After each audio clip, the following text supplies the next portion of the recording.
Madhya Pradesh Congress committee के अध्यक्ष जीतू पटवारी के नेतृत्व प्रेरणा से अखिल भारतीय कांग्रेस कमेटी द्वारा जातिगत जनगणना और सामाजिक न्याय के प्रेरणा स्रोत राहुल गांधी का जन्म दिवस 19 जून जनसेवा एवं सामाजिक समर्पण के पर्व के रूप में मनाया जा रहा है।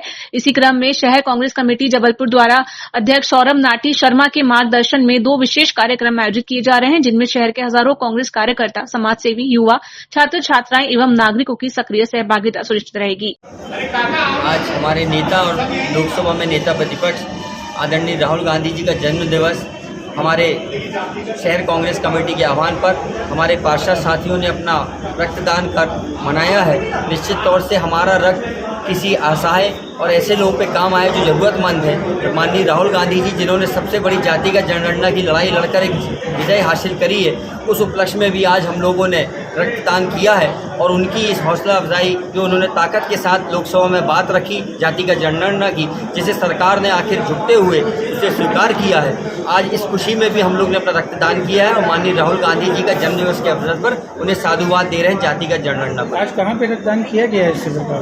भंवरताल उद्यान में ऑडिटोरियम में हम लोगों ने रक्तदान किया है और जिसमें बढ़ चढ़कर हमारे कांग्रेस के कार्यकर्ता और सबसे पहले हमारे साथी पार्षदों ने, अनुपम जैन जी ने, हमारे अयोध्या तिवारी जी ने, हमारे गुड्डू तामसेवार जी ने, संतोष दुबे पंडा जी ने और अन्य पार्षदों ने बारी बारी से रक्तदान कर रहे हैं। और आपने भी दिया है? जी, मैंने भी स्वयं रक्तदान कर शुरुआत की। हमारे साथी पार्षद देखिए, जातिगत जनगणना के महानायक माननीय राहुल गांधी जी का आज जन्मदिवस है। समूची कांग्रेस आज उनके जन्म दिवस पे कार्यक्रम कर रही है। रक्तदान शिविर का आयोजन किया गया है। रक्तदान महादान, 1 यूनिट रक्त किसी की जान बचा सकती है, किसी का सुहाग उजड़ने से बचा सकती है, किसी के घर परिवार की उम्मीद को बरकरार रख सकती है। उस भावना के साथ आज हम लोग यहाँ पर रक्तदान शिविर कर रहे हैं। शाम को 5 बजे इस देश में जातिगत जनगणना की बात सबसे पहले करने वाले और उस लड़ाई को आगे तक लड़ने वाले माननीय राहुल गांधी जी का हम लोग रक्त तिलक से स्वागत अभिनंदन करेंगे। हाईकोर्ट चौराहे पे 40 फुट ऊंचा उनका होर्डिंग लगाया गया है, जहाँ पर शाम को 5 बजे हमारे तमाम कांग्रेस के साथी जातिगत जनगणना के महानायक का रक्त तिलक से अभिनंदन करेंगे। आज कहाँ पे रक्तदान शिविर किया गया? देखिए, आज भंवरताल उद्यान में रक्तदान शिविर किया जा रहा है और सुबह से जो हमारे रक्तदाता हैं उनकी यहाँ पर भीड़ लगी हुई है। हमारा कांग्रेस का कार्यकर्ता और आम नागरिक बड़ा ही उत्साहित है आज के दिन पर अपना रक्तदान देने के लिए। जबलपुर में ऋतुराज विश्वकर्मा नाम के युवक ने प्राइवेट नौकरी से थक कर 8 महीने तक यूट्यूब, गूगल पर रिसर्च की और 500 रुपए के नकली नोट छापने का फुल प्रूफ प्लान तैयार किया। लैपटॉप, प्रिंटर और स्पेशल पेपर से रातों रात बनते थे नोट। साथ ही रवि को दिए नोट बाजार में खर्च करते वक्त पकड़ा गया, जिससे पुलिस को पूरे रैकेट का पता चला। आरोपी के पास से 5 लाख रुपए के नकली नोट कटर और प्रिंटिंग सेटअप मिला। अब पुलिस को छत्तीसगढ़ कनेक्शन और अन्य साथियों की तलाश है। कल ये रवि दाहिया के कब्जे से कुल 2,94,000 रुपए के नकली 500 के नोट जब्त किए गए थे। इनसे पूछताछ के बाद एक अन्य व्यक्ति ऋतुराज विश्वकर्मा जो कि गोटे गांव के रहने वाले, उनकी भी गिरफ्तारी की गई है। इनके कब्जे से जो नोट प्रिंट करने का सामान बरामद हुआ है, जिसमें लैपटॉप है, प्रिंटर है, कटर है और इसके अलावा जो पेंट करके एक ऐप है जिसका यूज करके इसने ये नकली नोट तैयार किए हैं। इससे लगातार पूछताछ चल रही है। हमने 2 दिन का इसका PR भी लिया है और आगे पूछताछ के बाद यदि अन्य कोई जानकारी मिलेगी तो हम आपको अवगत कराएंगे।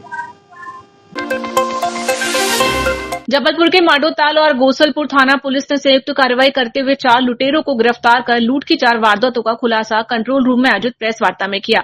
इस प्रेस वार्ता में जानकारी देते हुए उप पुलिस अधीक्षक समर वर्मा ने बताया कि गिरफ्तार आरोपियों के पास से एक ई-रिक्शा, 2 मोटरसाइकिलें और 1 मोबाइल फोन सहित करीब 6 लाख रुपए जब्त किए गए हैं। पुलिस द्वारा पकड़े गए आरोपियों में राहुल विश्वकर्मा, सक्षम साहू, सुजल सोंधिया, सचिन उर्फ सच्चू बैन लूट की घटनाओं में शामिल है।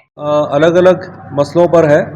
पहला तो आप सभी को पता है कि जो हमारे शहर जबलपुर के बाहर बाईपास काफ़ी बड़े हैं और उनमें कई बार लूट, जिसको राहजनी बोलते हैं, वो घटनाएं होती रहती हैं। जून के महीने में 2-3 घटनाएं हो गई थी थाना गोसलपुर और थाना माडोताल में। इसको लेके पुलिस अधीक्षक श्री संपत उपाध्याय जी के द्वारा एक विशेष टीम बनाई गई थी, जिसमें TI माडोताल, TI गोसलपुर, इन लोग इसमें लगे थे और 4 आरोपियों को पकड़ा गया है जिन्होंने लगातार वारदातें की हैं। इन्होंने सबसे पहले अप्रैल के महीने में एक मोटरसाइकिल चोरी करी थी माडोताल थाना क्षेत्र में। इसके बाद इन्होंने जून के महीने में फिर दोबारा 4 तारीख को और 8 तारीख को एक मोबाइल की लूट और फिर एक ई-रिक्शा की लूट करी थी। ये तीनों घटनाएं माडोताल क्षेत्र में हुई थी। इसके बाद थाना गोसलपुर क्षेत्र में इन्होंने फिर पुनः जो है चाकू मार के एक मोटरसाइकिल लूट ली थी। टीआई माड़ोताल चूँकि गढ़ा क्षेत्र में रह चुके हैं, इन्होंने उस तमाम क्षेत्र के सीसीटीवी कैमरों को दिखवाया। पीछे आप देख रहे हैं माड़ोताल थाने की पूरी टीम खड़ी हुई है, जिन्होंने टीआई माड़ोताल के निर्देशन में ये काम किया और आरोपियों की शिनाख्त करी। और 4 आरोपी राहुल विश्वकर्मा, सक्षम साहू, सुजल सोंदिया और सचिन उर्फ सब्बू बेन, इन चारों को पकड़ा है और लूट में लूटे गए मोबाइल, मोटरसाइकिल, ई रिक्शा सब बरामद करे गए। पहले भी लूट की घटना हाँ, ये लोग जो हैं आदतन अपराधी हैं और ये लोग इस तरह की मारपीट करना, लूट करना, झपटमारी करना ये करते रहे हैं। इसका प्रेस नोट आपको दे दिया जाएगा। मंशा लूट करना है, लूट करके अपना जो है अपना आमदनी का कोई और जरिया नहीं है, तो इस तरह से इन लोगों ने अपना बना रखा है पेशा। लगभग ये कुल कितने का है? 2 लाख रुपए से ऊपर का मशरूका जब्त हुआ है। जबलपुर पुलिस ने अपनी सूझबूझ और गहन जांच के साथ न केवल साइबर ठगी व फर्जी अपहरण के अनोखे मामले को उजागर किया, बल्कि पुलिस ने साइबर तो चंगुल से बुरी तरह फंस चुकी महिला को सकुशल बाहर निकाल लिया। पूरा मामला बरगी थाना से जुड़ा है, जहां 4 मई को 58 वर्षीय महिला द्वारा अपनी 36 वर्षीय पुत्री के लापता हो जाने की थाने में रिपोर्ट दर्ज कराई गई थी। पीड़िता ने बताया कि उसकी बेटी बरगी स्थित उसके घर में छुट्टियां मनाने आई थी, लेकिन अचानक 26 अप्रैल की दोपहर को लापता हो गई। घटना के कुछ दिन बाद पीड़िता को उसकी बेटी का अपहरण कर लिया जाने का फोन आया और पैसे न देने पर उसके शरीर के ऑर्गन को बेच देने की बात कही गई, जिसकी जानकारी पीड़िता द्वारा तत्काल ही पुलिस को दी गई। मामले को गंभीरता से लेते हुए पुलिस द्वारा विशेष जांच दल गठित किया गया और मामले से जुड़े हुए हर पहलू की जांच की गई, जिसमें लोगों को कॉल आता है, उनको धमकाया जाता है। ऐसा ही एक मामला बरगी थाने का है। बरगी थाने में निवासरत एक 35 वर्ष की करीब 38 वर्ष की महिला है। उसको एक कॉल आता है कि तुम्हारा जो है लॉटरी में सोना तुम्हारा निकला है और तुमको दिया जा सकता है।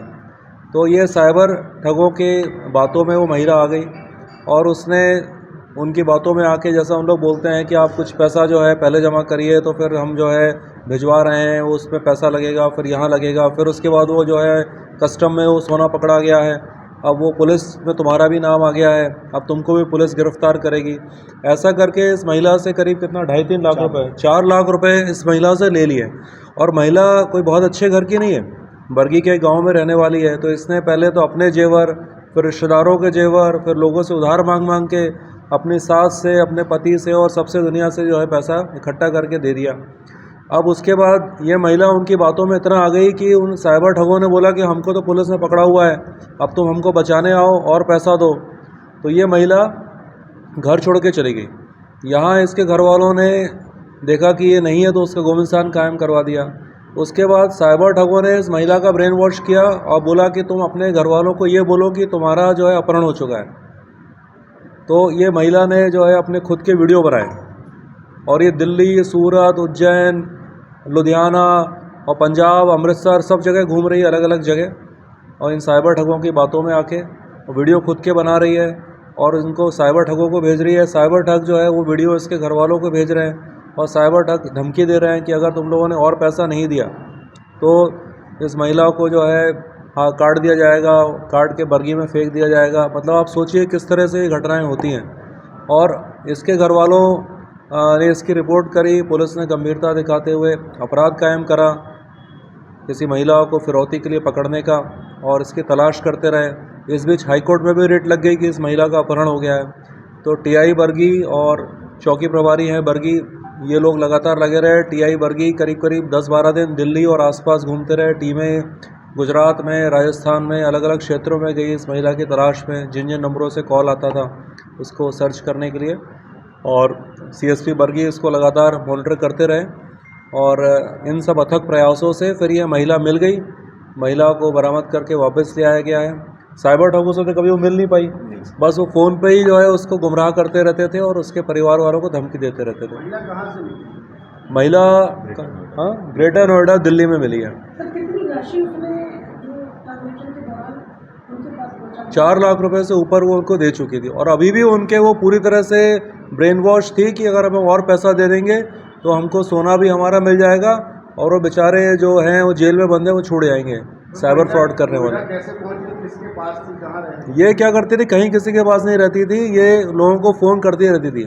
जो इससे बात करने लग जाता था उससे पैसे मांगने लग जाती थी। और वो तो कई ऐसे लोग थे कि कोई मूंगफली बेच रहा है, कोई ठेला चला रहा है दिल्ली में, ऐसे लोगों के पास जाके उनसे मिलती थी, उनसे बात करती थी, कहीं भी प्लेटफॉर्म में सो जाती थी, ट्रेन में बिना टिकट चलती थी।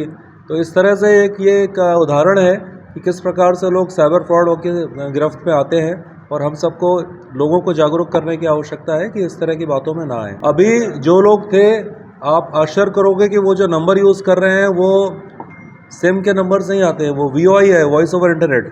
तो जो नंबर्स आते हैं, जब इनके परिवार वालों के पास फ़ोन आते थे तो वो सब दुबई के और बांग्लादेश के नंबर आते थे। फिर भी इनके जो सिम के जो यूज़ कर रहे हैं उनसे डिटेल निकाल के, और पुलिस अभी वास्तविक जो आरोपी हैं जिन्होंने अपहरण तो नहीं किया पर साइबर फ्रॉड किया है, उनकी पुलिस तलाश कर रही है, उनको भी हम शीघ्र ही गिरफ्तार करेंगे। इसकी वजह बहुत स्पष्ट है कि ये लोग अपनी पहचान छिपा के रखते हैं, अपने नाम से सिम यूज़ नहीं करते हैं, और जैसे मैंने बताया GSM कॉलिंग नहीं करते हैं। आप उनकी लोकेशन पता नहीं कर सकते हैं, इंटरनेट का यूज़ करके कॉल करते हैं, नए नए तरीक़ों से ईजाद करके ये लोगों को मूर्ख बनाते हैं। तो सभी को सावधान रहने की ज़रूरत है कि इस तरह के साइबर फ्रॉड के शिकंजे में ना आए। लगभग कितने महीने तक ये लोगों ने बंधक बना के रखा था? ये करीब 2 महीने से इनके जो है बातों में आके इस तरह से परेशान थी। तो महिला ने बीच में कभी भी घर वापसी की कोशिश नहीं किया? हाँ, वो खुद घर नहीं आ रही थी, वो साइबर फ्रॉड करने वालों की बातों में थी कि वो जेल में बंद है, हम उनको छुड़वा लेंगे और हमारे जो जेवर आए हुए हैं वो भी हमको मिल जाएंगे, और ज़्यादा पैसे कहीं ना कहीं से वो लेने के। देखिए, हम लोग कर रहे हैं, अब इसका पूरा तो मैं खुलासा नहीं करूंगा। जैसे व्हाट्सएप कॉलिंग है, पहले उसकी लोकेशन पता नहीं चलती थी, अब हम लोगों ने धीरे धीरे इंस्ट्रूमेंट्स लेकर आ रहे हैं कि हम लोग उसका पता करते हैं। लेकिन टेक्नोलॉजी जो है वो लोगों की प्राइवेसी के नाम पर, जैसे व्हाट्सएप कॉलिंग है, वो सामान्यतः जो है आपकी लोकेशन नहीं बताएगी, जो चैटिंग है उसका रिकॉर्ड आपको कहीं मिलेगा नहीं। तो ये अपराधियों की मदद करती है ये सब बातें।